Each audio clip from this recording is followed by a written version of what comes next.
Salut! Aujourd'hui, on évoque un des derniers chapitres d'énergie de première qui est le travail. W parce que c'est work en anglais. Donc le travail, simplement, c'est quoi? C'est l'énergie gagnée ou perdue par un système par l'intermédiaire d'une force F dont le point d'application se déplace d'un point A vers un point B. Ça, c'est la définition officielle. En vrai, ça veut dire quoi? Ça veut dire qu'il nous faut un système, on peut dire une balle, qui se déplace. Ici, elle se déplace de A vers B, le sens de cette flèche. Et une force donc s'applique dessus, qui lui fait donc gagner ou perdre de l'énergie. Et on peut calculer le travail de cette force, c'est-à-dire l'énergie qui lui fait gagner ou perdre. Donc le calcul, c'est le F scalaire AB. Je ferai une vidéo sur les produits scalaires prochainement pour vous expliquer toutes les techniques, il y en a plusieurs. Mais ici, la technique qui est utilisée par les physiciens, c'est celle avec le cosinus. Donc si vous connaissez, c'est F fois AB fois le cosinus entre F et AB.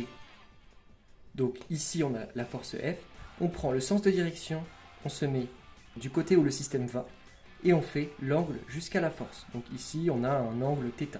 Hop. Et ça, c'est la définition officielle, ça c'est la théorie. Maintenant, un exemple pratique, c'est la force de frottement. La force de frottement, c'est vraiment l'exemple théorique qu'on voit en tout premier. Hop. La force de frottement, c'est petit f. Quand on va dans une direction, la force de frottement va toujours dans la direction opposée. Donc elle va de B vers A, comme ça, petit f.